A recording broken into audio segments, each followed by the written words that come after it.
أجمعين. سبحانك لا علم لنا إلا ما علمتنا إنك أنت العليم الحكيم. ربنا اشرح لنا صدورنا بنور الإيمان ونور قلوبنا بنور العرفان واجمع في صدورنا علوم الأحاديث والقرآن بحرمة نبي آخر الزمان صلی اللہ علیہ وسلم.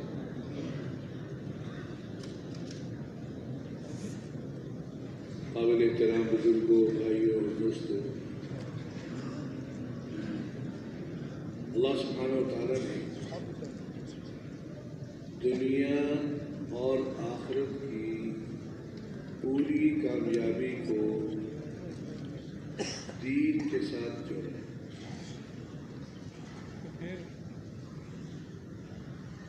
دنیا کی بھی پوری کامیابی اور آخرت کی بھی پوری کامیابی اللہ پاک نے پورے دین میں رکھی.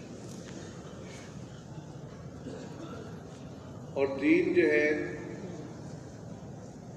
وہ نام ہے ایمان اور اعمال کا.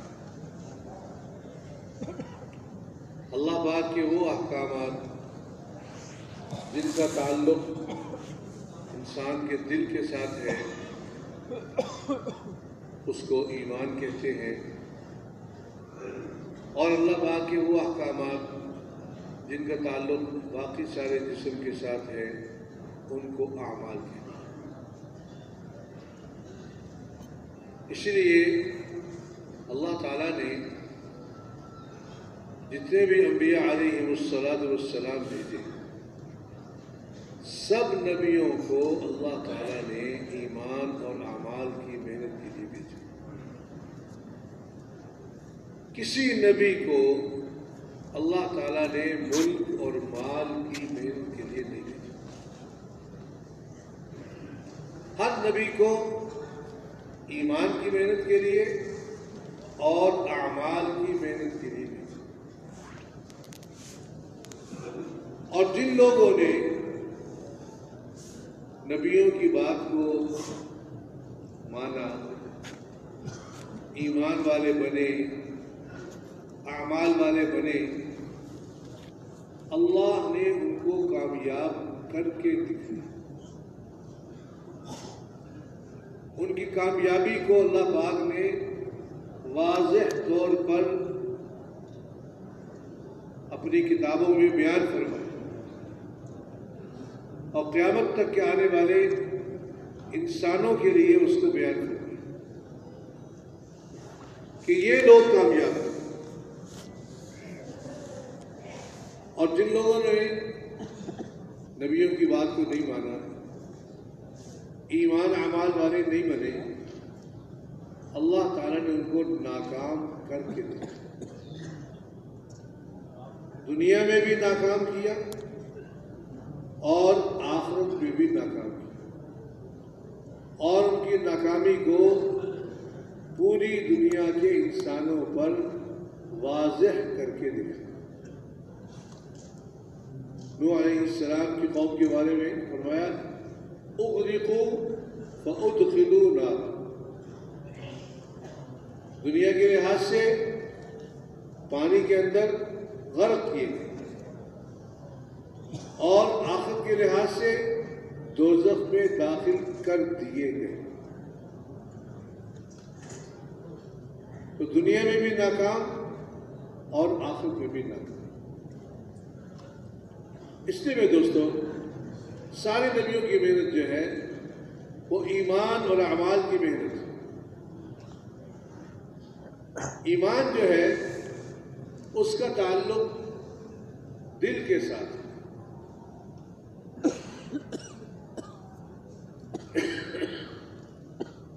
اللہ تعالیٰ نے جو کچھ دنیا کے اندر پیدا کیا ہے، یہ سارا کا سارا جو ہے یہ مخلوق. اللہ کی ذات خالق ہے، اور یہ ساری کی ساری مخلوق جو ہے یہ محتاج محتاج ہے سب سے پہلے تو اپنے بننے میں، کہ اللہ نے بنایا تو بنی، اللہ نہ بناتے نہ بنتے۔ آسمان کو اللہ نے بنایا تو بنا،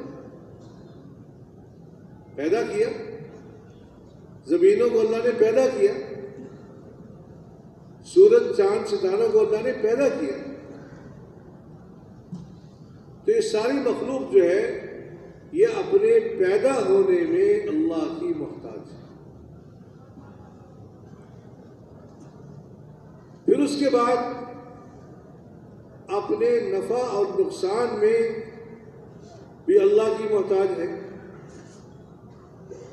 اللہ پاک نے ہر چیز کے اندر کوئی نہ کوئی خاصیت رکھی ہے، کوئی نفع رکھا ہے، کوئی نقصان رکھا ہے، لیکن وہ چیز اپنی اس خاصیت میں اللہ کے حکم کی محتاج ہے۔ وہ خاصیت اس کی ذاتی نہیں ہے۔ اللہ پاک نے کھانے کو پیدا فرمایا، غذا کو پیدا فرمایا۔ اب یہ غذا جو ہے یہ پیٹ بھرنے میں، سیر کرنے میں اللہ کے حکم کی محتاج ہے۔ اللہ چاہیں گے تو اس کی وجہ سے آدمی کا پیٹ بھرے گا، اور اللہ نہیں چاہیں گے تو نہیں بھرے گا، کھاتا رہے گا، پیٹ نہیں بھرے گا۔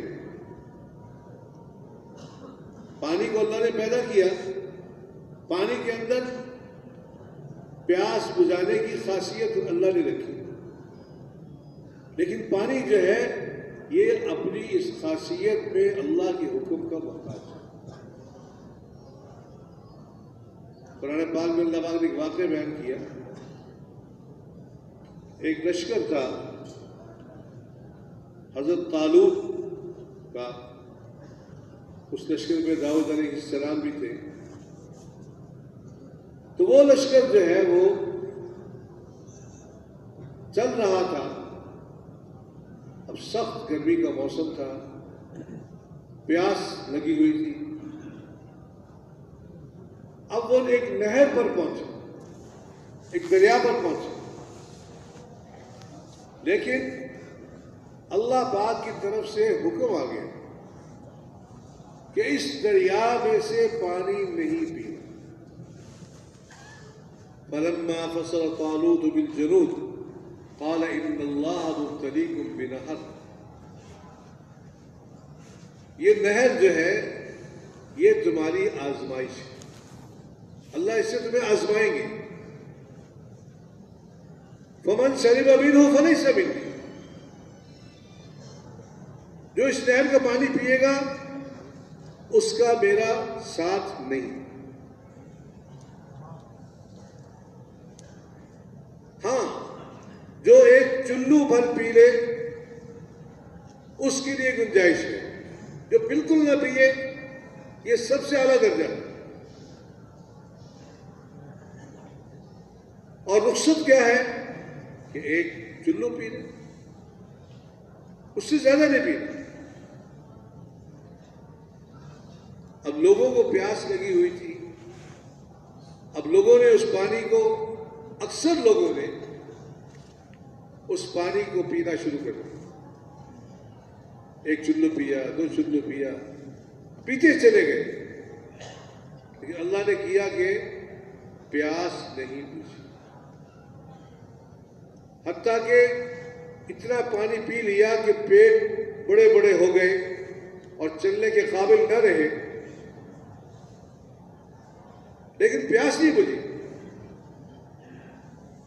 اور اللہ کی قدرت، جنہوں نے بالکل نہیں پیا اللہ نے ان کی پیاس بجھا دی، پانی کے بغیر بجھا دی، اور جنہوں نے ایک چلو پیا ان کی بھی اللہ نے پیاس بجھا دی۔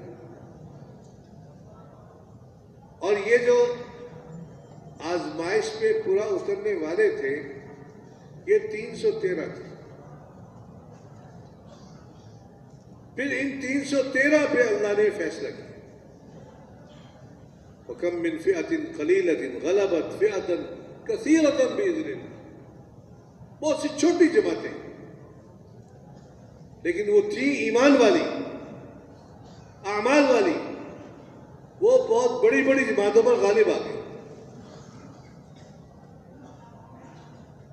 تو پانی کے اندر اللہ نے خاصیت رکھی ہے پیاس بجھانے کی، لیکن پانی اپنی خاصیت میں خود مختار نہیں.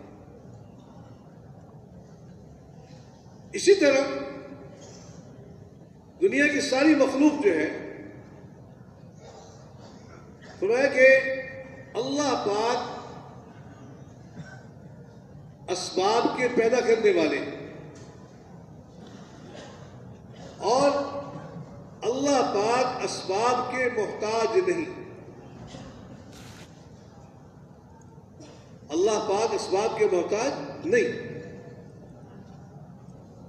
اللہ نے سورج کو پیدا کیا، اللہ سورج کا محتاج نہیں. اللہ چاہے تو سورج کے بغیر ہی روشنی دے دے.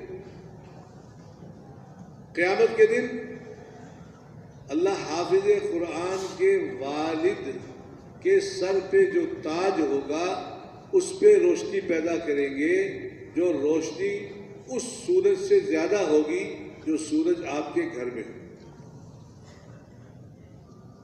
اب یہ روشنی کہاں سے آئے گی؟ اللہ کے خزانوں سے. اللہ روشنی دینے میں سورج کا محتاج نہیں ہے.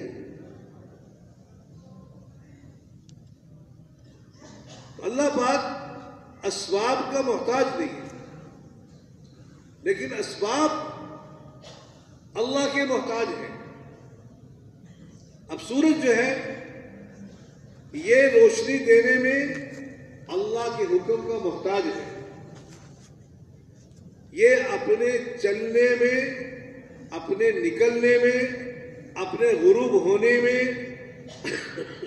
اللہ کے حکم کا پابند ہے. ذالک تقدیر العزیز العلیم. یہ اس ذات نے طے کیا ہوا ہے جو ذات غالب ہے اور جو ذات جاننے والی ہے. اللہ نے سورج کا ایک نظام بنایا ہوا ہے.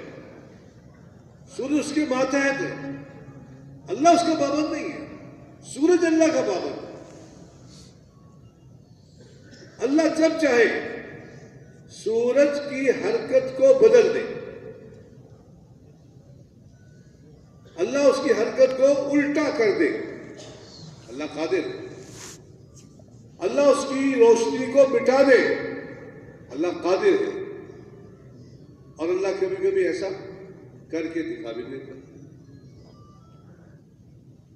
تو اللہ پاک اسباب کے محتاج نہیں، اسباب اللہ کے محتاج. اللہ جب چاہے اسباب کے اندر جو خاصیت ہے اللہ اس کو ختم کر دے. اور اللہ قادر ہے کہ اسباب کے خلاف کر دے. ایک آدمی نے سبب اختیار کیا کہ میں بادشاہ بن جاؤں گا، تو بادشاہت جو ہے یہ عزت کا سبب ہے. تو اللہ قادر ہے کہ اللہ اس کو بادشاہ بنا کے ذلیل کر دے. اللہ اسباب کے خلاف کر دے. تو ایمان کیا ہے؟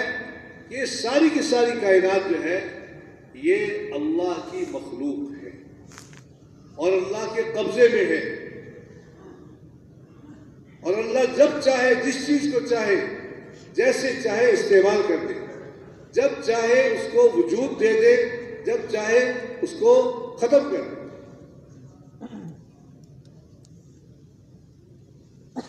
یہ دنیا کی جتنی چیزیں ہیں ان کے بارے میں اللہ نے طے کیا ہوا ہے کہ یہ فانی، کل من علیہا فان وَيَبْقَى وَجْهُ رَبِّكَ ذُو الْجَلَالِ وَالْإِكْرَامِ. جو بھی اس دھرتی پر ہے یہ سب فنا ہونے والا ہے. آسمان، زمین، سورج، چاند، ستارے، حتیٰ کہ فرشتے. ایک وقت ایسا آئے گا کہ اللہ پاک اسرافیل علیہ السلام کو حکم دے سور پھونک، اور سور پھونکیں گے تو کائنات کی ہر چیز جو ہے وہ ریزہ ریزہ ہو جائے گی. وَإِذَا الْجِبَالُ سُيِّرَتْ، جب پہاڑوں کو اڑا دیا جائے، چلا دیا جائے. کالعہن المنفوش، جیسے روئی دھمتے ہیں تو روئی اڑتی ہے، ایسے پہاڑ اڑے گے.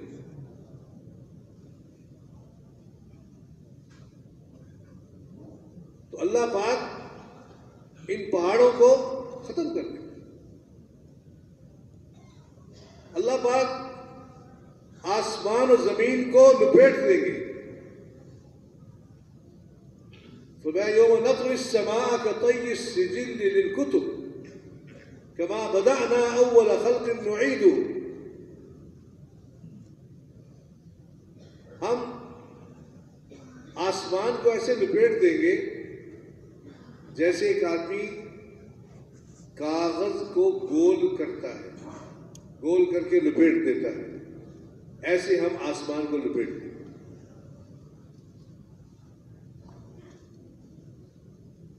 تو آسمان بھی ختم، زمین بھی ختم، چاند سورج ستارے بھی ختم، سب کچھ. اذا الشمس كورت واذا النجوم انكدرت. تو اسرافیل علیہ السلام سور پھونکیں گے، سب کچھ ختم ہو جائے، ریزہ ریزہ ہو جائے. اس کے بعد اللہ تعالیٰ پوچھیں گے اسرافیل اب کون باقی ہے؟ کہ جی 4 فرشتے باقی ہیں، میں اور 3 اور. تو اللہ پاک عزیر علیہ السلام سے فرمائیں گے کہ ان کی روح قبض کر، ان کی روح بھی قبض کر لیں. پھر آخر میں عزیر علیہ السلام لے جائیں گے. اللہ پاک فرمائیں گے تو بھی مر جا، وہ بھی مر جائیں گے. پھر اللہ پاک ایک اعلان کریں گے لمن الملک اليوم، بتاؤ آج کس کی بادشاہت ہے؟ کوئی جواب نہیں شریعہ. اللہ پاک خود جواب دیں گے للہ الواحد القہار، ایک اکیلے اللہ کی بادشاہت ہے جو سب پر غالب ہے. اس کے بعد اللہ تعالیٰ پھر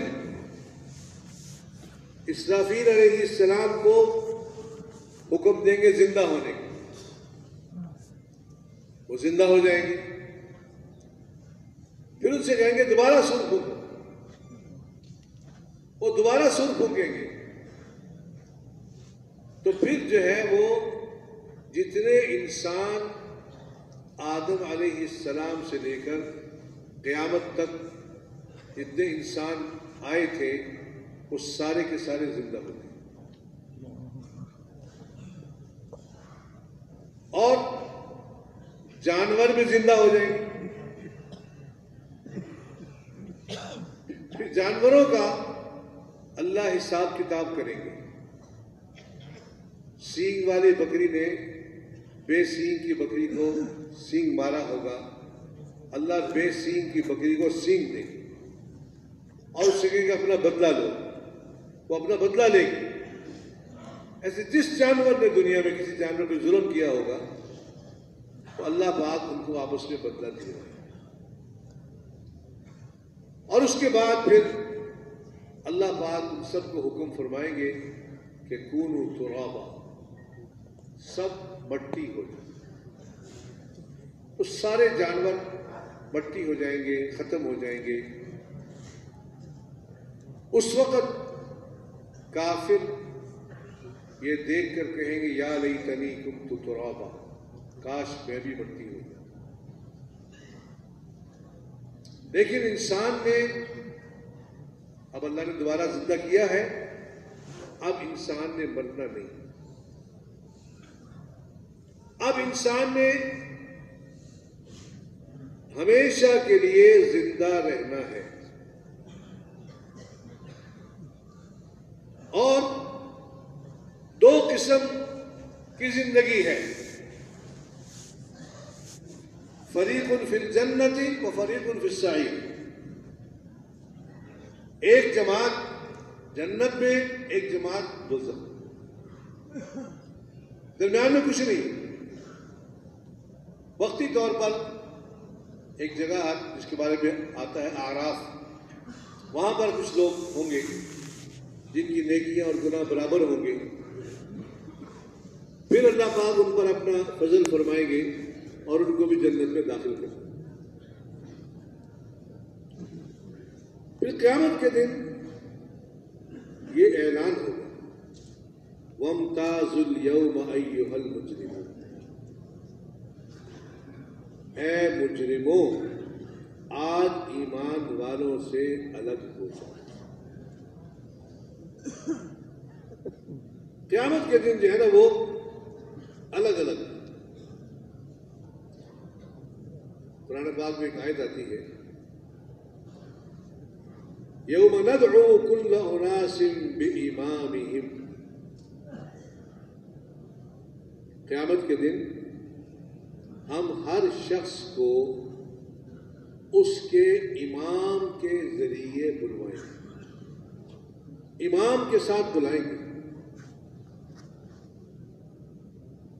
دنیا میں اپنا امام کس کو بنایا تھا؟ اپنا مقتدا، اپنا پیشوا کس کو بنایا تھا؟ اگر تو اپنا مقتدا اور پیشوا نبی کو بنایا اور نبی کے ماننے والوں کو بنایا، نبی کی بات پہ عمل کرنے والوں کو بنایا، تو یہ امام جو ہوگا وہ قیامت کے دن اللہ پاک امام کو پہلے بلائے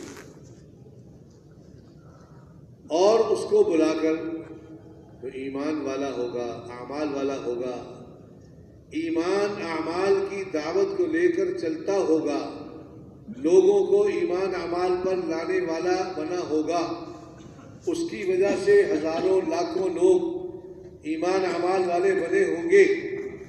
یہ جو امام ہے اس کو اللہ بلائے گا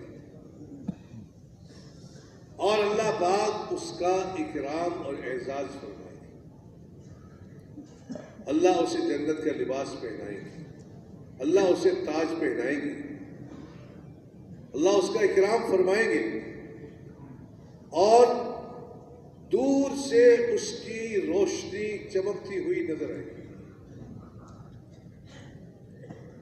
تو یہ جتنے اس کے ماننے والے تھے، اس کے پیچھے چلنے والے تھے، یہ سارے اس کو دیکھ کر کہیں گے کہ یا اللہ اس کو ہمارے پاس لے، اس کو ہمارے پاس لے۔ تو اللہ پاک فرمائیں گے کہ یہ تمہارے پاس آئے گا اور جو کچھ اس کے لیے ہے وہی سب کچھ تمہارے لیے بھی ہے۔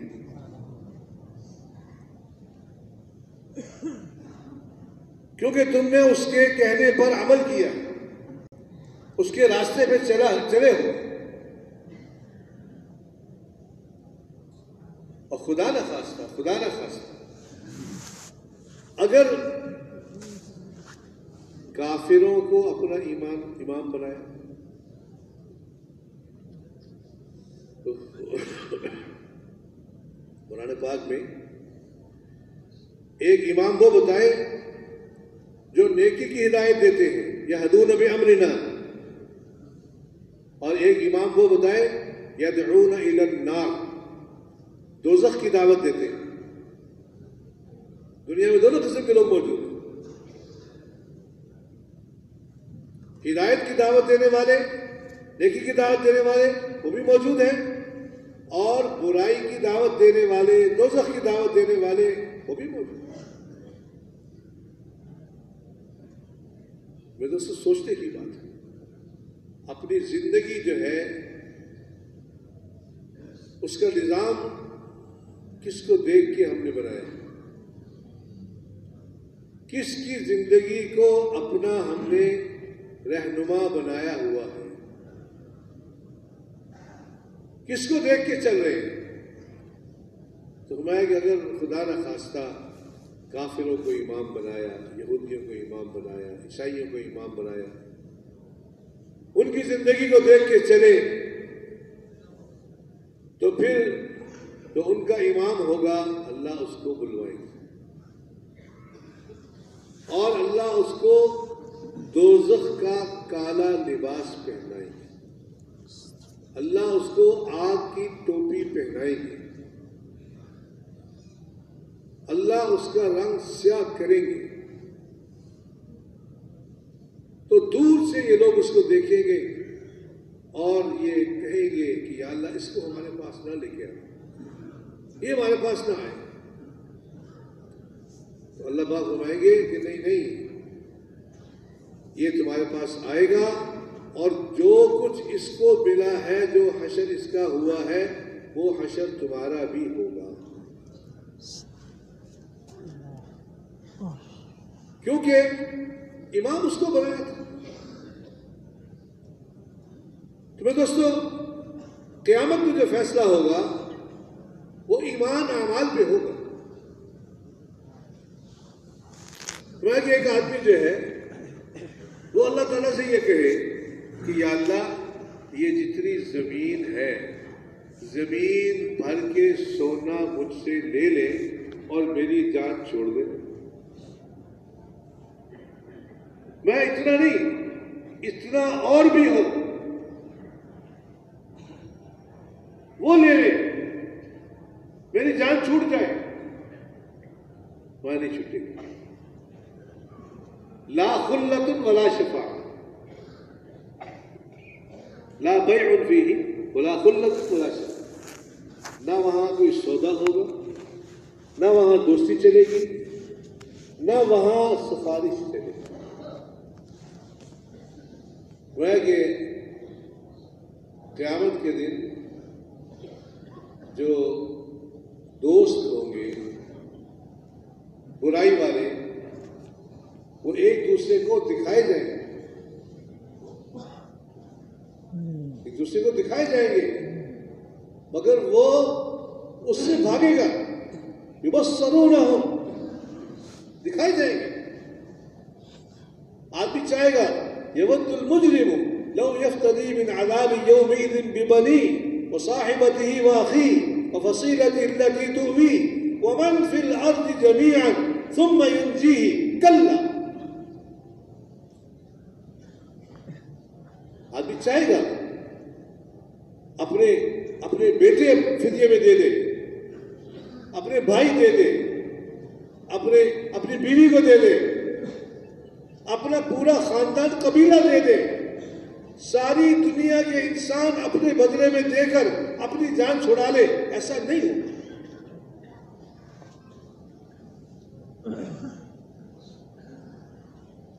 تو دوستو بنیاد جو ہے وہ ایمان ہے، اور ایمان جو ہے یہ ایک ذرہ بھی ہوگا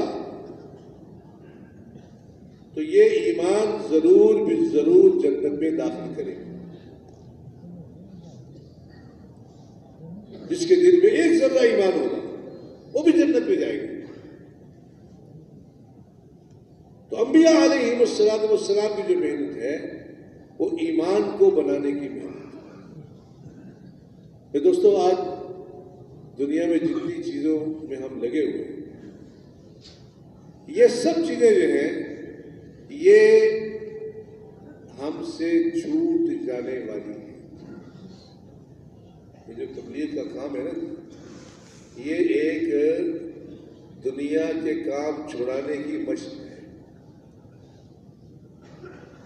کہ کام چھوڑو، جس کام میں لگے ہوئے ہو اس کو تھوڑی دیر کے لیے چھوڑو اور اس کی مشق کرو کہ ایک دن وہ آنے والا ہے کہ میں نے اس کو مستقل چھوڑنا ہے۔ اس کام میں لگے ہوئے، اس شغل میں لگے ہوئے، ایک دن ایسا آنے والا ہے کہ میں نے اس کو مستقل چھوڑنا ہے، اور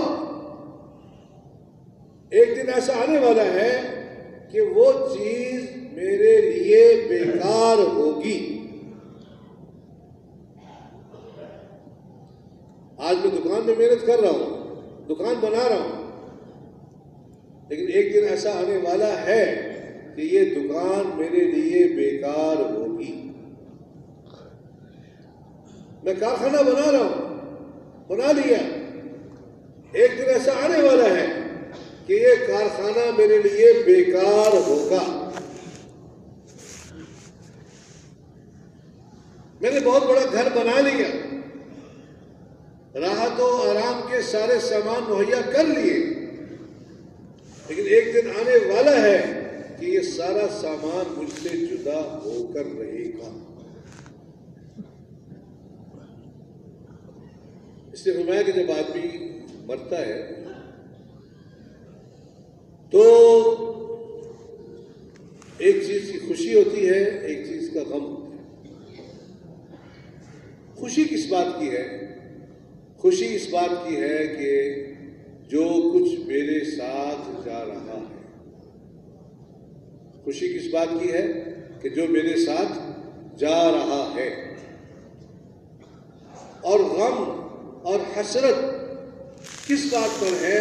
کہ جو میں چھوڑ کے جا رہا ہوں۔ اب ہم اسے ہر آدمی اس کو دیکھے کہ ہماری محنت کس چیز پر ہے؟ اس چیز پر ہے جس کو ہم نے ساتھ لے کے جانا ہے، یا اس چیز پر ہے جس کو ہم نے چھوڑ کے جانا ہے؟ انبیاء علیہ السلام کی جو محنت ہے وہ ایمان کو بنانے کی محنت ہے۔ سب سے پہلی محنت ایمان کو بنانے کی۔ دنیا میں جو کچھ ہے اس کے ساتھ میرے نفع اور نقصان کا کوئی تعلق نہیں۔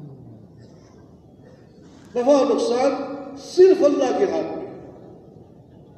ساری دنیا والے انسان مل کر مجھے فائدہ پہنچانا چاہے نہیں پہنچا سکتے جب تک اللہ نہ چاہے۔ ساری دنیا کے انسان مل کر مجھے نقصان پہنچانا چاہے نہیں پہنچا سکتے جب تک اللہ نہ چاہے۔ تو ہر حال میں اللہ کی ذات عالی کی طرف توجہ ہو۔ اسی لیے انبیاء علیہ السلام جو تشریف لائے، اللہ پاک نے نبیوں کو اسباب نہیں دی۔ نبیوں کو اللہ نے اسباب نہیں دیے۔ کسی نبی کو اللہ نے ملک نہیں دیا، مال نہیں دیا۔ بعض نبی جو بادشاہ بنے ہیں وہ ان کو بادشاہت اس لیے بھی ملی کہ اس کے ذریعے اپنے دین کو پھیلائیں۔ وہ تو اس لیے ملی کہ دین کے مطابق بادشاہت کر کے دکھائیں، اس لیے ملی۔ ورنہ کسی نبی کو اللہ نے مال نہیں دی، فوج نہیں دی، طاقت نہیں دی، بالکل نہتے، کوئی ساتھ دینے والا نہیں۔ اور اس زمانے کی جو سب سے بڑی طاقت ہے وہ اس نبی کے مقابلے میں اللہ نے کھڑی کر دی۔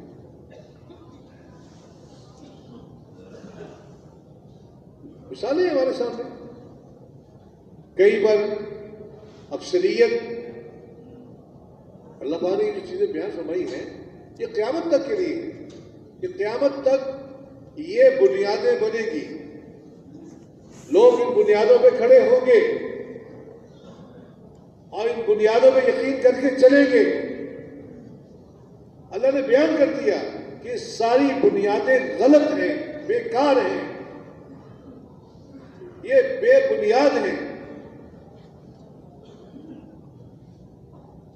اب آج کیا بنیاد چلتی ہے؟ جس کے ساتھ اکثریت ہوگی اس کا کام بنے گا. لہذا اس کی محنت کرو کہ اکثریت ہمارے ساتھ ہو.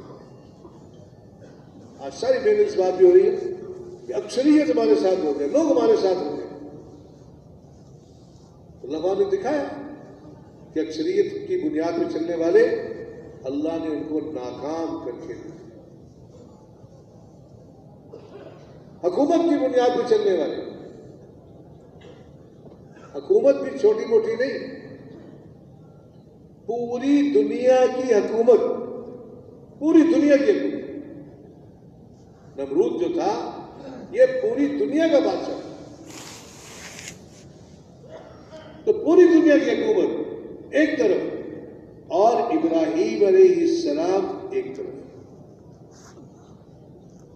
اور روایات سے معلوم ہوتا ہے کہ ابراہیم علیہ السلام اپنے زمانے کے اکیلے توحید والے تھے،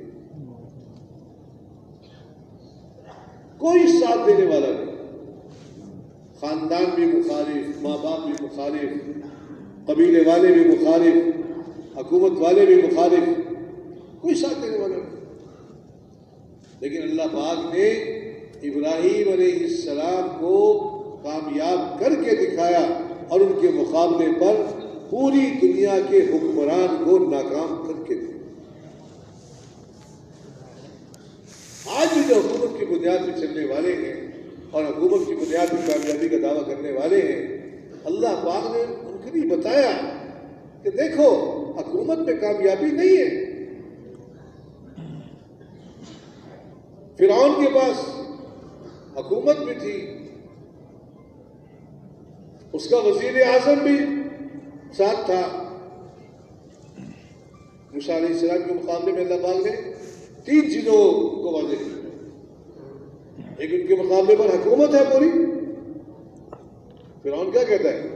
الیس لی ملک مصر وہذہ الانہار تجری من تحتی افلا تبصرون. یہ مصر کا ملک میرا نہیں ہے، یہ نہریں میرے ماتحت نہیں چل رہی، تمہیں نظر نہیں آتا؟ حکومت کا دعویٰ ہے. اللہ پاک جب ڈھیل دیتے ہیں تو بہت ڈھیل دیتے ہیں. فرعون نے اپنے وزیر اعظم سے کہا کہ یہ جو موسیٰ کہتا ہے کہ وہ اس کا رب ہے، خدا ہے، تو ایسا کرو ایک اونچی عمارت بناؤ، سرح اونچی عمارت. اور اب اونچی عمارت کیسے بنے گی؟ مٹی سے تو بن نہیں سکتی. کہ اس کے لیے پہلے مٹی کو آگ میں پکاؤ، مٹی کو آگ میں پکا کر اس کی اینٹیں بناؤ اور ان اینٹوں سے پھر بہت اونچی عمارت بناؤ. لعلی اطلع الی الہ موسیٰ، تاکہ میں اس پہ چڑھ کے دیکھوں کہ موسیٰ کو خدا کا ہے.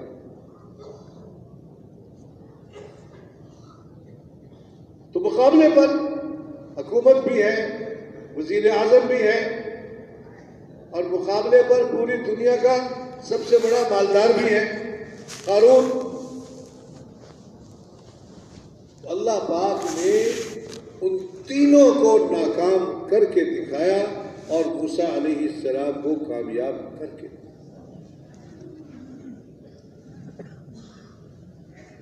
زراعت کی بنیاد ہے. کہتے ہیں کہ ہمارا ملک جو ہے زراعت میں خود کفیل ہو جائے گا تو پھر ہمارا کام صحیح ہو جائے گا، ہم کامیاب ہو جائیں گے. تو اللہ پاک نے قرآن پاک کے اندر زراعت والوں کو بھی بیان فرمایا کہ دیکھو ایسے لوگ تھے، باغات تھے ان کے، جنتان عن یمین و شمال، دائیں طرف بھی باغات بائیں طرف بھی باغات. کہتے جی بند بنا لو تو ہم کامیاب ہو جائیں گے. انہوں نے بند بھی بنایا ہوا تھا، سب کچھ بند بھی بنا ہوا ہے، پانی کا نظام بھی موجود ہے، باغات بھی ہیں. لیکن جب اللہ کے حکم کو نہیں مانا نبی کی بات کو نہیں مانا، اللہ نے ان کے باغات میں ان کو ناکام کر کے دیا، زراعت والوں کو اللہ نے ناکام کر کے دیا۔ شعیب علیہ السلام کی قوم تھی، بڑی تجارت تھی، منڈیاں تھیں ان کی، لوگ وہاں اترتے تھے، وہاں سے سوار ہوتے تھے، سامان لے کے آتے تھے، سامان خریدتے تھے، آگے جاتے تھے۔ تو انہوں نے ناپ تول کے جو ترازو تھے وہ الگ الگ رکھے ہوئے تھے کہ جو خریدنے کا باٹ ہے وہ الگ ہے اور بیچنے کا باٹ ہے وہ الگ ہے۔ اللہ کے نبی نے ان سے کہا کہ ایسا نہ کرو۔ انہوں نے کہا کہ بھئی آپ کا کام نماز پڑھنا ہے، الصلاۃ تأمرک ان نترک ما یعبد آباؤنا او ان نفعل فی اموالنا ما نشاء۔ کہ تمہاری نماز کہتی ہے کہ یہ چھوڑ دو، یہ کام چھوڑ دو، یہ کاروبار میں ہیرا پھیری چھوڑ دو؟ نہیں، نماز کیسے کیا کر دو؟ آج کا مسلمان بھی یہی کہتا ہے کہ نماز اپنی جگہ پر اور کاروبار میں ہیرا پھیری اپنی جگہ۔ اللہ پاک نے پھر ان کاروبار والوں کو، تجارت والوں کو ناکام کر کے دیا کہ تمہارے ان اسباب کے اندر کامیابی نہیں ہے۔ اسباب میں کامیابی نہیں ہے، کامیابی اعمال میں ہے، ایمان میں ہے۔ اگر اسباب ایمان اور اعمال کے ساتھ ہوں گے تو اللہ کامیاب کریں گے، اور اگر اسباب ایمان اعمال کے بغیر ہوں گے اللہ اور اسباب کے اندر ناکام کر کے دیں گے۔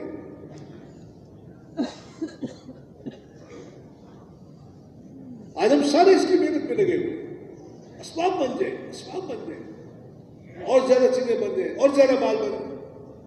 نہیں، ان کے ہاتھ میں کچھ نہیں ہے، اسباب سے کام نہیں بنے گے، ایمان اعمال سے کام بنے گے۔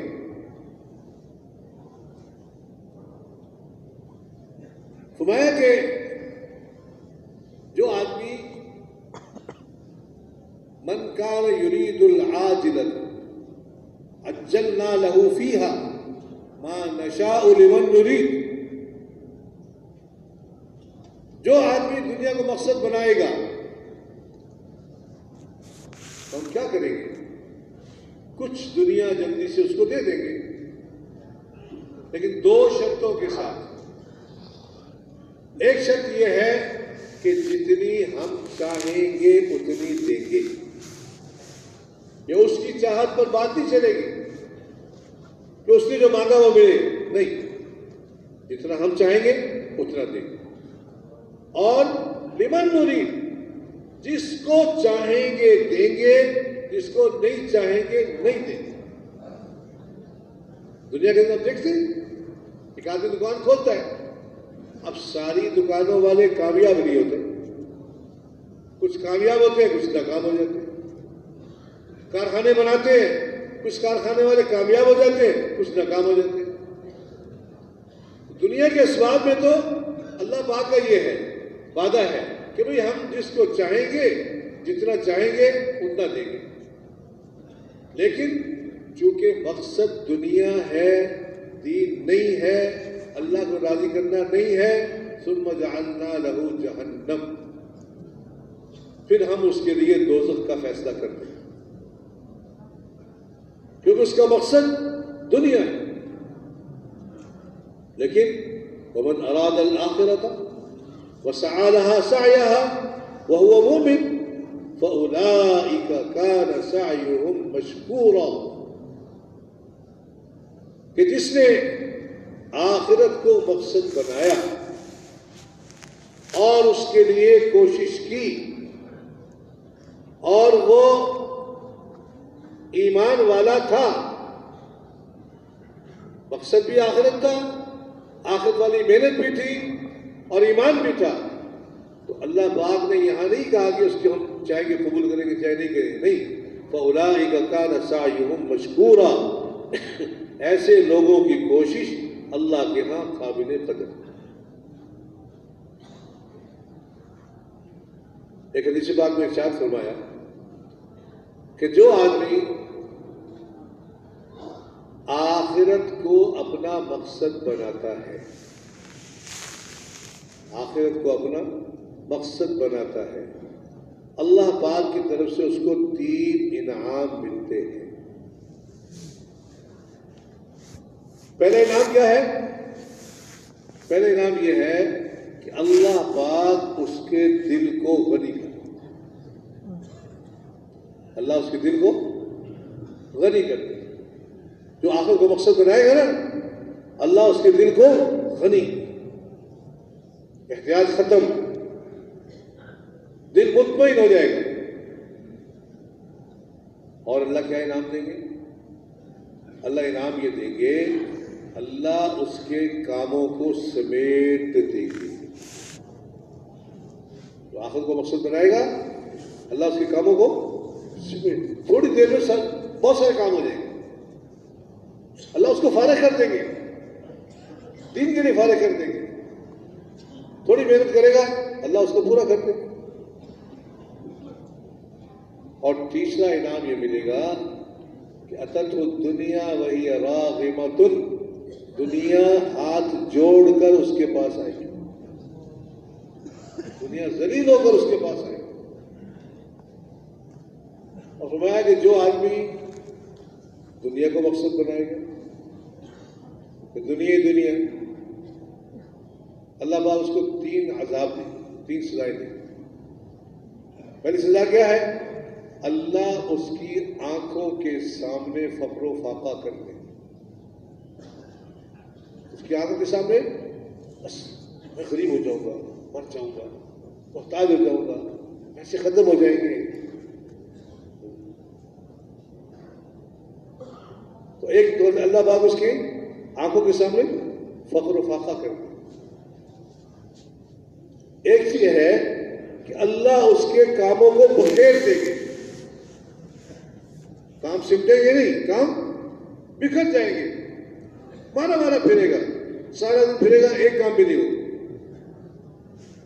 کئی لوگ بیچارے لگے ہوتے ہیں دفتروں میں جا رہے ہیں، فلاں جگہ جا رہے ہیں، فلاں جگہ جا رہے ہیں، کام ہی نہیں ہوتا۔ تو یہ اللہ کی طرف سے فیصلہ ہے کہ مقصد دنیا کو بنایا ہوا نا، اس لیے بس پھرتے رہو دنیا کے پیچھے، اور ان سب کے باوجود پھر بھی دنیا اتنی ملے گی جتنی مقدر میں ہے، اس سے زیادہ نہیں ملے گی۔ دنیا کا تعلق محنت کے ساتھ نہیں ہے، یہ مسلمان کے اور کافر کے یقین میں یہ فرق ہے۔ کافر کا یقین یہ ہے کہ زیادہ محنت کرو زیادہ مال آئے گا، زیادہ مال آئے گا تو زیادہ چیزیں آئیں گی، اور زیادہ چیزیں آئیں گی تو زیادہ کام بنے گے۔ مسلمان کا یقین کیا ہے کہ محنت سے مال نہیں ملتا، مال تو اللہ دیتے ہیں۔ اللہ چاہے تھوڑی محنت سے زیادہ دے دیں، اللہ چاہے زیادہ محنت سے تھوڑا دے، جو مقدر میں ہے وہ اللہ دے گا۔ پھر مال سے مال آگے اب چیزیں بھی مل جائیں، یہ کوئی ضروری نہیں ہے۔ اللہ چاہے تو بغیر مال کی چیزیں دے دیں۔ وہ ہے کہ بنی اسرائیل جو تھے نا جی، اب فرعون نے محنت کی، فرعون نے محنت کی، بڑے بڑے باغات بنائے، محنت کی، بڑے بڑے محلات بنائے، کم ترکوا من جنات وعیون وزروع ومقام کریم ونعمت کانوا فیہا فاکہین، ناز و نعمت کے بڑے نقشے بنائے۔ اللہ نے وہ سارے بنے بنائے نقشے بنی اسرائیل کو مفت میں دے دیے، فرعون کو غرق کر دیا، اور فرعون کی بنائی ہوئی ساری چیزیں اللہ نے بنی اسرائیل کو دے دی۔ تو اللہ چیزیں دینے میں مال کے محتاج تھوڑی ہے۔ اور پھر اللہ پاک بغیر چیزوں کے اللہ کام بنا دے، اللہ بغیر چیزوں کے کام بنا دے۔ تھوڑی سی روٹی ہو، اللہ اس سے سینکڑوں آدمی کا پیٹ بھر دے، ایک پیالہ ہو دودھ کا، جس کے ایک آدمی ہاتھ میں اٹھا لے، کتنا بڑا پیالہ ہوگا، 70 آدمی اس کو سیر ہو کر پی لیں۔ اللہ قادر، اللہ قادر ہے کہ ایک بکری کا بچہ اور 3.5 سیر جو، اس کو 1200 آدمی کھا لے اور پیٹ بھر لے۔ اللہ قادر ہے کہ نہیں ہے؟ اللہ نے کر کے دکھایا۔ تو اللہ کام بنانے میں چیزوں کے محتاج نہیں۔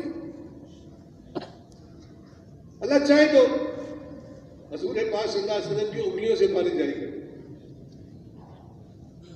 صحابہ کرام کہتے ہیں کہ حضور کی انگلیوں سے پانی جاری ہوا اور ہم نے پیا بھی، برتن بھی بھرے، جانوروں کو بھی پلایا، اور سب پورا لشکر جو ہے وہ اس پانی سے سیراب ہو گیا۔ تو میرے دوستو، انبیاء علیہ السلام نے جو محنت فرمائی کہ ایمان سے، اعمال سے کام بنے، چیزوں سے، ملک سے، مال سے کام نہیں بنے گے۔ حضور پاک صلی اللہ علیہ وسلم کی بھی یہی محنت۔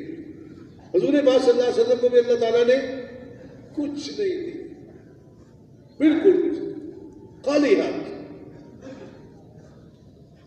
لیکن اللہ پاک نے ذمہ داری کتنی بڑی دی کہ قیامت تک کے آنے والے سارے انسانوں کو دین پر لانا، ہدایت پر لانا، یہ آپ کے ذمے ہے۔ اتنا بڑا کام دے دیا اور پیسہ کوئی نہیں دیا۔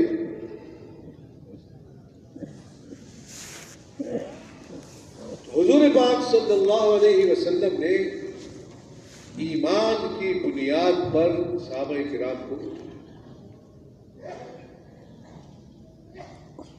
اور صحابہ کرام جتنا ایمان میں آگے بڑھتے گئے اتنا اعمال میں آگے بڑھتے گئے۔ ایمان جو ہے اس کی بنیاد پر پھر صفات پیدا ہوتی۔ پھر صحابہ کے اندر صفات تھی، ایمان کی صفت تھی۔ ایمان کی صفت کیسی تھی کہ سامنے سمندر آ گیا تو سمندر کو کیا کہہ رہے ہیں کہ یہ سمندر نہیں ہے، یہ ایک قطرہ ہے، کیونکہ ایمان ہے، اللہ کی ذات عالی پر ایمان ہے کہ یہ سمندر ہمیں نقصان نہیں پہنچا سکتا۔ سمندر پر سے پار ہو گئے، ایمان کی بنیاد پہ پار ہو گئے۔ زمین سے، پہاڑ سے آگ نکلی تو فرمایا کہ اس آگ کو واپس کرو۔ اب دنیا والے بیچارے آج تک تو اس کا کوئی حل تلاش کر نہیں سکے، وہی آگ نکلے تو اس کو واپس کرے۔ آتش فشاں پہاڑ سے آگ نکلتی ہے، ان کے پاس میں نہیں ہے، یہ آگ کیسے واپس ہوگی؟ لیکن ایمان کی بنیاد پر حضرت عمر رضی اللہ عنہ نے تمیم داری کو فرمایا اس آگ کو واپس کر۔ تو اس آگ کو واپس کیا اور جہاں سے نکلی تھی وہاں داخل کیا اور اس کے اوپر پتھر رکھ کر اس کو بند کیا۔ ایمان کی بنیاد، ایمان کی بنیاد پہ چلے۔ جنگل میں اعلان کیا کہ ہم حضور پاک صلی اللہ علیہ وسلم کے سپاہی ہیں، ہم حضور کے دین کو پھیلانے کے لیے آئے ہوئے، لہذا ہم نے یہاں ٹھہرنا ہے، تم یہ جنگل خالی کر دو۔ آواز لگائی تو اللہ پاک نے ان جانوروں کے دل میں ایسا روب ڈالا کہ وہ سب نے جنگل خالی کر دیا۔ ایمان کی بنیاد پہ ہوا، نماز کی بنیاد پر۔ غزوہ بدر میں حضور پاک صلی اللہ علیہ وسلم نے ساری رات نماز پڑھی۔ نماز سے اللہ پاک کی طرف سے پھر پیغام آیا کہ اللہ پاک آپ کو فتح دیں گے اور فلاں فلاں کافر فلاں فلاں جگہ قتل ہوں گے۔ نماز کی بنیاد پہ کام کریں۔ ابراہیم علیہ السلام جا رہے تھے اپنی اہلیہ کو ساتھ لے کے، راستے میں ایک بادشاہ کا علاقہ تھا، اس نے یہ حکم دیا ہوا تھا کہ جو بھی آدمی یہاں سے کسی عورت کو لے کے گزرے، نوجوان عورت کو، تو اس کو پکڑ کے میرے پاس لے آئے۔ تو بادشاہ کے آدمی جو ہے وہ ان کی اہلیہ کو پکڑ کے بادشاہ کے پاس لے گئے، پیش کر دیا۔ اب ابراہیم علیہ السلام کے پاس کیا ہے؟ انہوں نے نماز کی نیت مان لی۔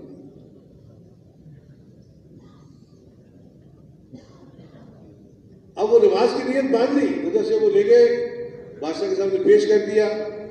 بادشاہ نے کوشش کی اس عورت کی طرف ہاتھ بڑھانے کی، اس کا ہاتھ چل۔ پھر بادشاہ کو خیال آیا کہ مجھ سے غلطی ہوئی ہے، زیادتی ہوئی ہے، میں چھوڑتا ہوں اس کو۔ تو پھر اس نے ارادہ کیا کہ اس کا ہاتھ ٹھیک ہو گیا۔ پھر نیت خراب ہوئی، پھر دوبارہ ہاتھ بڑھایا، پھر ہاتھ چھل ہو گیا، پھر دوبارہ توبہ کی، پھر تیسری بار ہاتھ بڑھایا، پھر چھل ہو گیا۔ پھر اس نے کہا کہ نہیں میں اس عورت کو ہاتھ نہیں لگاتا، اس کو عزت و احترام کے ساتھ واپس پہنچاتا ہوں۔ جب وہ ان کی اہلیہ محترمہ کو واپس لے کر آئے تو ابراہیم علیہ السلام نے سلام پھیرا۔ تو مسئلے کس سے حل ہوتے؟ نماز سے۔ صحابہ کرام میں عجیب ان کے واقعات آتے ہیں نا، زمین میں پانی نہیں تو کیا کیا؟ نماز پڑھی۔ نماز پڑھی تو وہاں سے پانی کا چشمہ پھوٹ پڑا۔ مگر نماز کون سی؟ نماز ایسی کہ جس نماز کے اندر پھر اللہ کے غیر کی طرف التفات۔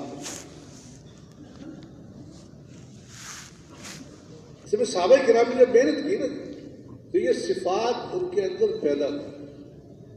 اللہ ہمیں بھی توفیق دے، ہم بھی ایسی محنت کریں کہ یہ صفات ہمارے اندر بھی پیدا ہو۔ تو التفات، نماز کے اندر غیر کی طرف التفات نہیں، بس۔ اب باہر کیا ہو رہا ہے؟ اتنی بڑی بات پڑھ تو لیتے ہیں، سن بھی لیتے ہیں، لیکن کبھی تھوڑا تصور کریں کہ سانپ چھت سے گرا، بچے کو لپٹا اور بچہ رویا، گھر والے آئے، سانپ کو مارا، اور ان کی نماز کوئی فرق نہیں۔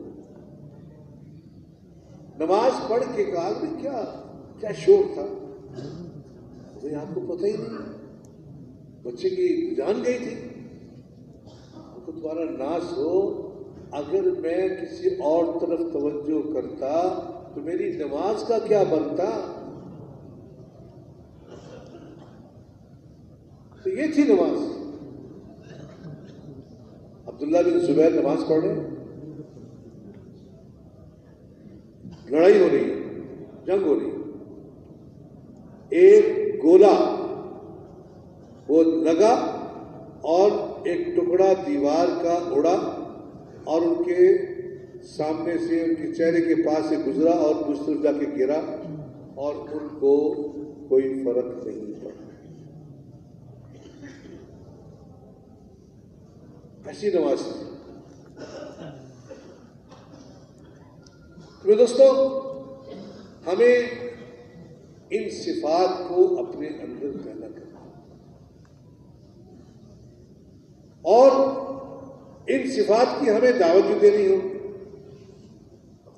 کہ خود بھی نماز پہ آنا ہے اور ساری دنیا کے انسانوں کو نماز پہ لانا ہے. ہمارے بڑے فرماتے ہیں کہ بھائی ہمارا کم از کم ہدف یہ ہے کہ 100% مسلمان نمازی بن جائے. نماز کی طاقت سے اللہ نے فرعون کی طاقت کو غرق کیا. نماز کی طاقت سے. تو جو اللہ کے وعدے اس زمانے میں تھے وہ اللہ کے وعدے آج بھی. اللہ کے وعدے افراد کے ساتھ نہیں, اللہ کے وعدے صفات کے ساتھ. قد افلح المؤمنون الذین هم فی صلاتهم خاشعون. پکی بات یہ ہے کہ وہ ایمان والے کامیاب ہو گئے جو اپنی نماز دھیان کے ساتھ پڑھتے ہیں. اللہ کا وعدہ جو ہے کامیابی کا کس پر ہے؟ خشوع خضوع والی نماز پر. اس لیے میں دوستوں نماز پہ محنت کرنی ہے, نماز کو بنانا ہے. اسی طرح پوری زندگی دین کے مطابق بنانی ہے. اس کے لیے ہمیں تحقیق کرنی ہوگی کہ جس حال میں ہم اس وقت ہیں اس وقت اللہ پاک کا کون سا حکم ہماری طرف متوجہ ہے. جس شغل میں میں ہوں, جس پیشے میں میں ہوں, اس پیشے میں اللہ پاک کے احکامات کیا ہیں, حضور پاک صلی اللہ علیہ وسلم کے طریقے کیا ہیں, اس کو سیکھنا ہوگا. حضور پاک صلی اللہ علیہ وسلم تشریف لائے بازار میں, ایک آدمی گندم بیچ رہا ہے, گندم کا ڈھیر لگا ہو. حضور نے اس ڈھیر کے اندر ہاتھ داخل کیا تو اندر سے گیلی گندم نکل آئی. گیلی تھی, اوپر خشک تھی, اندر گیلی تھی. یہ کیا ہے؟ اس نے کہا جی وہ اصل میں رات کو بارش ہو گئی تھی اس لیے گندم گیلی ہو گئی. اگر گیلی ہوئی تھی تو گیلی گندم کو اوپر رکھنا تھا نا, تاکہ پتہ چلتا کہ یہ گندم گیلی ہے, اس کا بھاؤ الگ ہے. تو سیکھنا پڑے گا. ایک آدمی ملازمت کرتا ہے, 8 گھنٹے کے پیسے لیتا ہے اور 4 گھنٹے بعد گھر چلا جاتا ہے, 6 گھنٹے بعد گھر چلا جاتا ہے. مجھے پوچھنا پڑے گا کیا میرے لیے اس وقت گھر جانے کی اجازت ہے کہ نہیں؟ بعد وہ کیا کہتے ہیں جی میں نے اپنے افسر سے پوچھ لیا تھا. تو کہتے بھائی افسر کو بھی اجازت ہے اجازت دینے کی یا نہیں ہے؟ تو پوچھنا پڑے گا نا. اپنے کاروبار کو حلال کرنا, اپنی ملازمت کو حلال کرنا, اس کے لیے ہمیں دین سیکھنا پڑے گا. اس کے لیے کہتے ہیں بھائی ایک تو ہم اپنے جس شعبے سے متعلق ہیں اس شعبے کا دین سیکھنا فرض ہے. علماء کے پاس جائیں تو علماء کے پاس جائیں گے, ہر قدم پر ایک نیکی ملے گی, ہر قدم پر ایک گناہ معاف ہوگا. جو علم سیکھنے کے لیے جاتا ہے وہ اللہ کے راستے میں شمار ہوتا ہے. فرشتے اس کے لیے اپنے پر بچھاتے ہیں. اسی طرح میرے دوستوں ہمیں اپنے گھروں کے اندر بھی تعلیم کے حلقے قائم کرنے ہوں گے تاکہ ہمارے دلوں میں دین کی اہمیت پیدا ہو. آج سارا دن دن بھر گھروں میں بھی دکانوں میں بھی تذکرے ہوتے ہیں دنیا کے اور دنیا کی اہمیت کے، اس لیے سب دنیا کی دوڑ میں لگے ہوئے۔ تو ہم کیا کریں؟ ہم اعمال کا تذکرہ کریں، ایمان کا تذکرہ کریں، ایمان والوں کا تذکرہ کریں۔ صحابہ کرام کیسے تھے؟ حضور کیسے تھے؟ حضور کی زندگی کیسی تھی؟ صحابہ کی زندگی کیسی تھی؟ حضور نے کیا رخ دیا؟ حضور پاک صلی اللہ علیہ وسلم پر آئے تھے کہ حضور آپ اپنی بیویوں سے کہہ دیں کہ دنیا چاہیے، دنیا کی زینت چاہیے، ٹھیک ہے میں دے دیتا ہوں، مگر تمہارا میرا کوئی واسطہ نہیں، بس ہاں وَإِن كُنتُنَّ تُرِدْنَ اللَّهَ وَرَسُولَهُ وَالدَّارَ الْآخِرَةَ، اللہ چاہیے، اللہ کا رسول چاہیے، آخرت چاہیے، تو پھر اللہ نے تمہارے لیے بہت بڑا اجر رکھا۔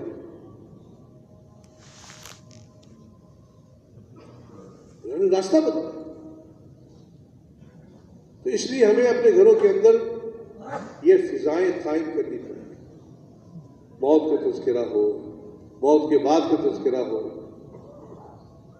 اعمال کا تذکرہ ہو، اعمال والوں کا تذکرہ ہو، تاکہ ہمارے گھر جو ہے وہ اللہ کی رحمت کی جگہ بنے۔ گھروں میں اللہ کی رحمت ہے نازل۔ اس طرح میں دوستو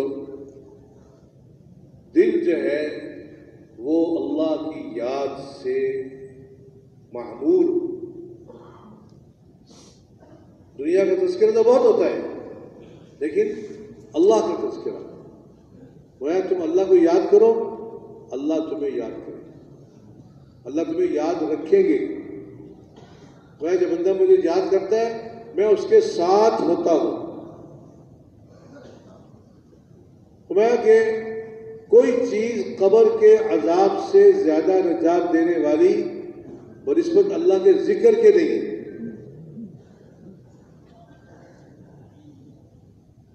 اللہ کا ذکر کام آئے گا، دنیا میں بھی کام آئے گا۔ وہ دل کا اطمینان چاہیے تو اللہ کا ذکر کرو، اللہ کے ذکر سے اطمینان ملے گا، اللہ کے ساتھ تعلق پیدا ہوگا۔ ایک بزرگ فرمائے تھے کہ یہ روح جو ہے یہ اللہ پاک کے پاس سے آئی، روح جو ہے یہ اللہ پاک کے پاس سے آئی ہے۔ اب اس کا جو اطمینان ہے وہ بھی اس چیز سے ہے جو اللہ پاک کے پاس سے آئی۔ اللہ کا ذکر کریں گے تو روح کو، دل کو اطمینان نصیب ہوگا۔ اس کے لیے کہتے ہیں بھی ہم وقت فارغ کریں، آدھا گھنٹہ صبح کو، آدھا گھنٹہ شام کو، یہ کس کے لیے ہے؟ یہ میرے اللہ کے لیے۔ اس میں میرے اور میرے اللہ کے سوا اور کوئی نہ ہو، بس۔ پھر جب تنہائی میں اللہ کا ذکر کریں گے نا ایک سوئی کے ساتھ، پھر اللہ کا تعلق نصیب ہوگا۔ اور فرمایا جب اللہ کا تعلق نصیب ہوگا تو پھر آدمی کے لیے دین پہ چلنا آسان ہوگا، اللہ کی بات کو ماننا آسان ہوگا، اور گناہوں سے بچنا آسان ہوگا۔ فرمایا کہ جب آدمی اللہ کا ذکر کرتا ہے نا تو دل جو ہے نا اس پر شیطان جو ہے اپنا زہر یہاں داخل نہیں کر سکتا، دل محفوظ ہو جاتا ہے، اللہ کے قلعے میں محفوظ ہو جاتا ہے۔ اور جب جو ہے وہ آدمی ذکر سے غافل ہوتا ہے تو پھر شیطان اپنا زہر اس کے اندر داخل کرتا ہے۔ تو اللہ کے ذکر کا اہتمام کریں، قرآن کی تلاوت کا اہتمام کریں، مسنون دعاؤں کا اہتمام کریں۔ اور مسنون دعاؤں کا اہتمام بڑا آسان ہے، بس آدمی تھوڑی بیت الخلاء میں داخل ہو رہے ہیں تو دعا پڑھ کے داخل، پھر نکل رہے نکلتے ہوئے دعا پڑھ، مسجد میں داخل ہو رہے ہیں دعا پڑھ کے داخل ہو رہے، نکل رہے دعا پڑھ کے نکل رہے، بازار جا رہے ہیں تو دعا پڑھ، جو آدمی بازار میں چوتھا کلمہ پڑے گا جی لا الہ الا اللہ وحدہ لا شریک لہ لہ الملک ولہ الحمد یحیی ویمیت وہو حی لا یموت بیدہ الخیر وہو علی کل شیء قدیر، 10 لاکھ نیکیاں ملیں گی، 10 لاکھ گناہ معاف ہوں گے، 10 لاکھ درجے بلند ہوں گے، اور جنت میں ایک محل ملے گا ایک دفعہ پڑھنے میں، ایک دفعہ پڑھنے میں۔ اس طرح دوستو اسلام میں جو انسان کی ظاہری زندگی ہے، انسان کی ظاہری زندگی، لوگوں کے ساتھ تعلقات، لوگوں کے ساتھ معاملات، یہ اسلام کے پھیلنے کی بنیاد ہے۔ اسلام پھیلے گا اخلاق سے۔ صحابہ کرام نے اسلام پھیلایا اخلاق سے۔ وہ مسلمان کون ہے؟ مسلمان وہ ہے کہ جس کی زبان سے، جس کے ہاتھ سے کسی مسلمان کو تکلیف نہ پہنچے۔ وَإِنَّ اللَّهَ يَأْمُرُ بِالْعَدْلِ وَالْإِحْسَانِ، اللہ پاک حکم دیتا ہے عدل کا۔ عدل کے معنی یہ ہے کہ جو اپنے لیے سوچو وہ دوسرے کے لیے سوچو، یہ عدل ہے۔ اور احسان کا، احسان کیا ہے کہ اپنے آپ پر دوسروں کو ترجیح دو، یہ احسان ہے۔ اور اللہ پاک کا وعدہ ہے کہ جو تمہارے ساتھ برائی کرے تم اس کے ساتھ اچھائی کرو، اللہ تمہاری دشمنیوں کو دوستی میں تبدیل کر دے گا، دشمنیاں ختم ہو جائیں گی۔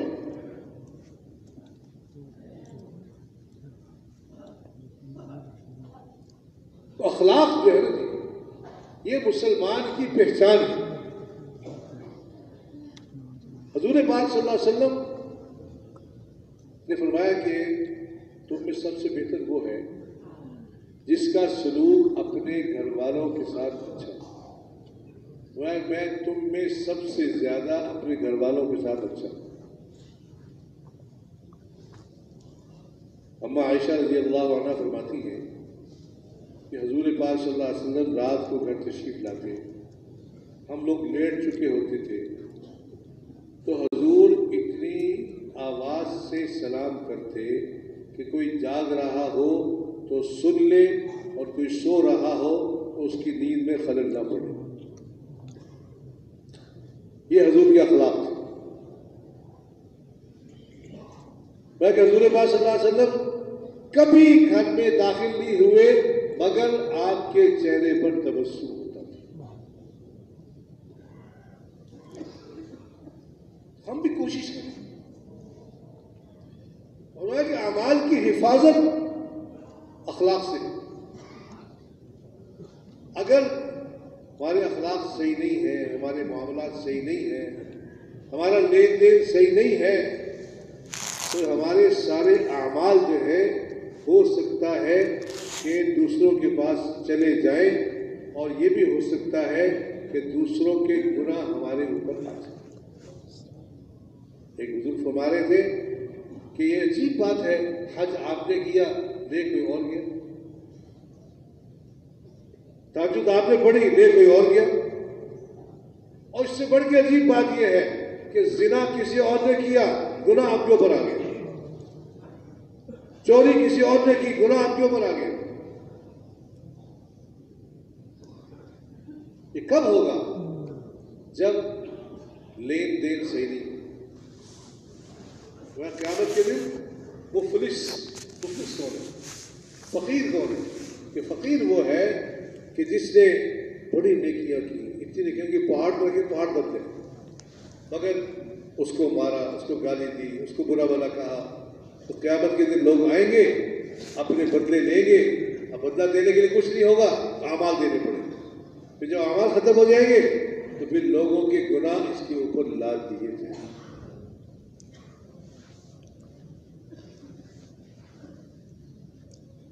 حضور پاک صلی اللہ علیہ وسلم نے ایک دفعہ یہ بات فرمائی کہ شہید کی مغفرت کر دی جاتی ہے اس کے ہر گناہ کی۔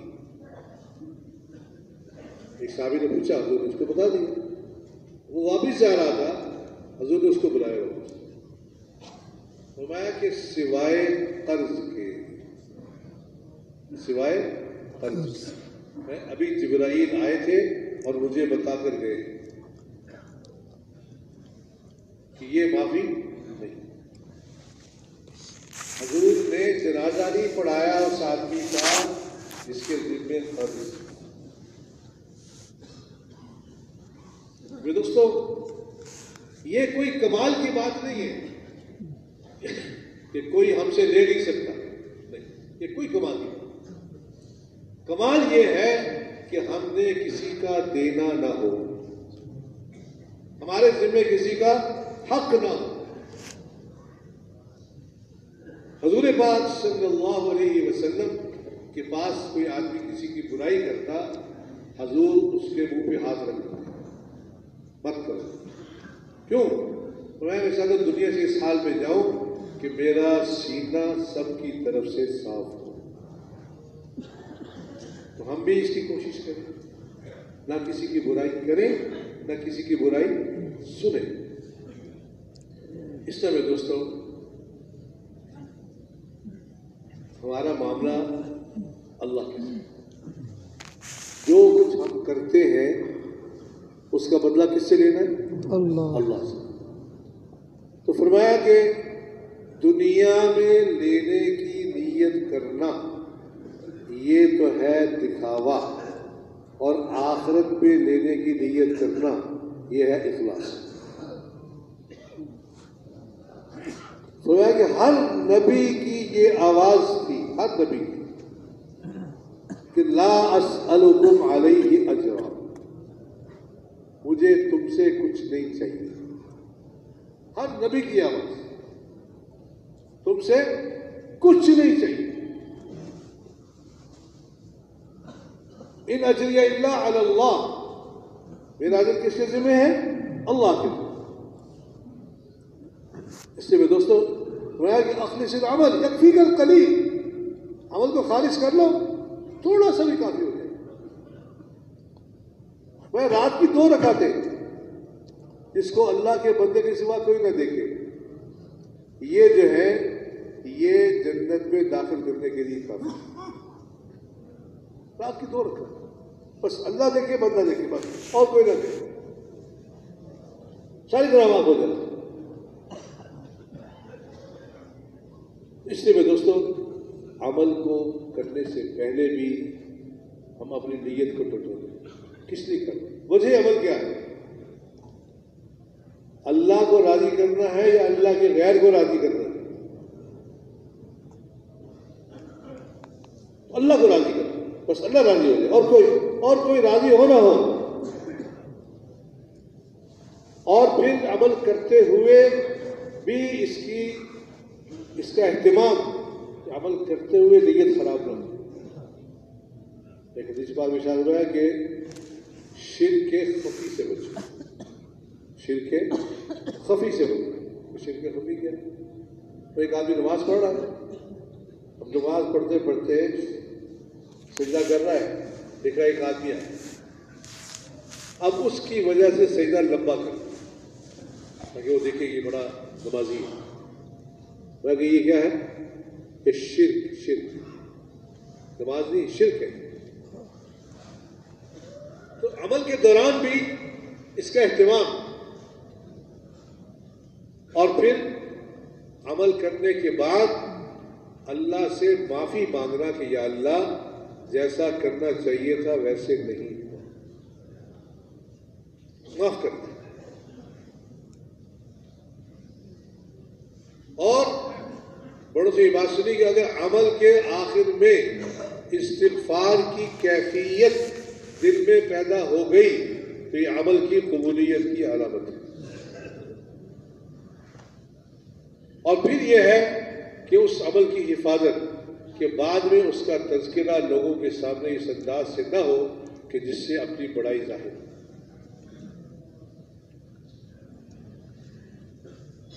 اور میرے دوستو، اللہ پاک نے ہمیں یہ جو ماشاءاللہ مجمع ہے یہ بہت قیمتی مجمع ہے.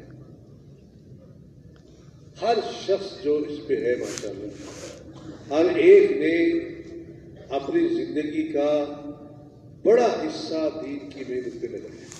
الحمدللہ اس پر اللہ کا شکر ادا کرنا چاہیے. پھر دوستو انسان کی جو زندگی ہے نا جی جان مال وقت یہ دنیا کے اندر خرچ ہونے کے لیے آیا ہے بچنے کے لیے نہیں آیا. جان بھی خرچ ہو رہی ہے مال بھی خرچ ہو رہا ہے وقت بھی خرچ ہو رہا ہے. اب یہ آدمی کی عقل مندی ہے سمجھداری ہے کہ اس کو وہاں لگائے جو اس کے کام آئے دنیا میں بھی کام آئے آخرت میں بھی کام آئے. اب ماشاءاللہ ہم نے 3 چلے لگائے.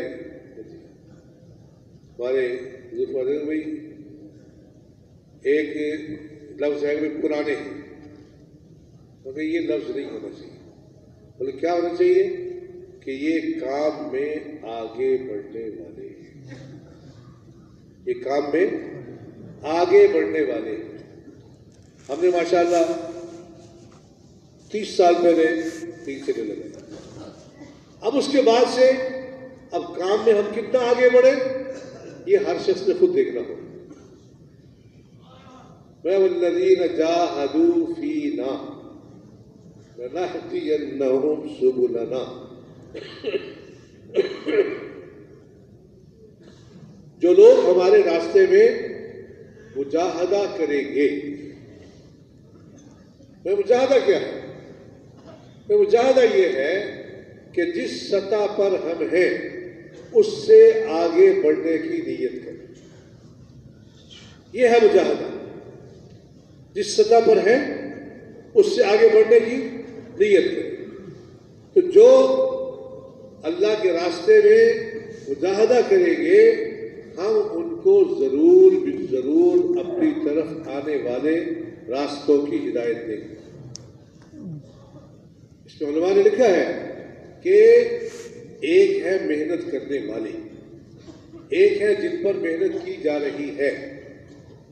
تو جن پر محنت کی جا رہی ہے ان کے متعلق ہدایت کا وعدہ نہیں.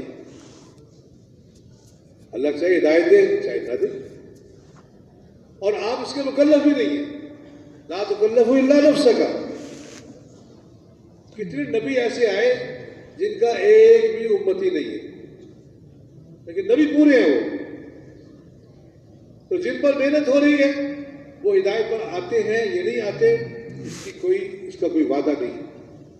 لیکن یہ اللہ پاک کا وعدہ ضرور ہے کہ جو محنت کرنے والے ہیں اخلاص کے ساتھ ان کو اللہ ضرور ہدایت دیں گے. تو ہم اس کام میں کیوں لگے ہوئے؟ ہم اس کام میں اپنی ہدایت کے لیے لگے.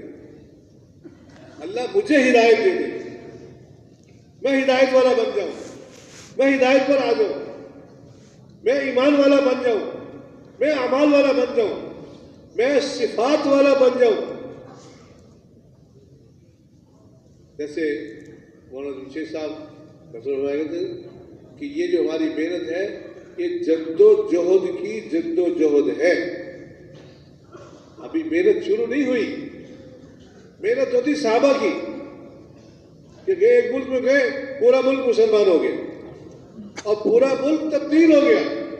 زبان بھی بدل گئی لباس بھی بدل گیا سب کچھ بدل گیا.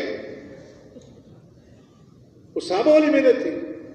ہم ابھی اس محنت تک نہیں پہنچے لیکن ہم اس محنت تک پہنچنے کی نیت ہے کہ ہم نے اس محنت تک پہنچنا ہے اور ہم نے صفات والی محنت کرنی ہے. اس کے لیے اللہ پاک نے جان دی ہے مال دیا ہے وقت دیا ہے. پھر دوستو یہ اس کو ہم غنیمت سمجھیں. کوئی پتہ نہیں ہے آج موت آ جائے تو جو کچھ میرے پاس ہے وہ سارا یہی رہ جائے. لیکن جو محنت کی ہوگی جو اعمال کیے ہوں گے وہ انشاءاللہ ہمارے ساتھ جائیں. تو اس کے لیے ماشاءاللہ فرمائے نقد چلے کے لیے فرمائے ماشاءاللہ.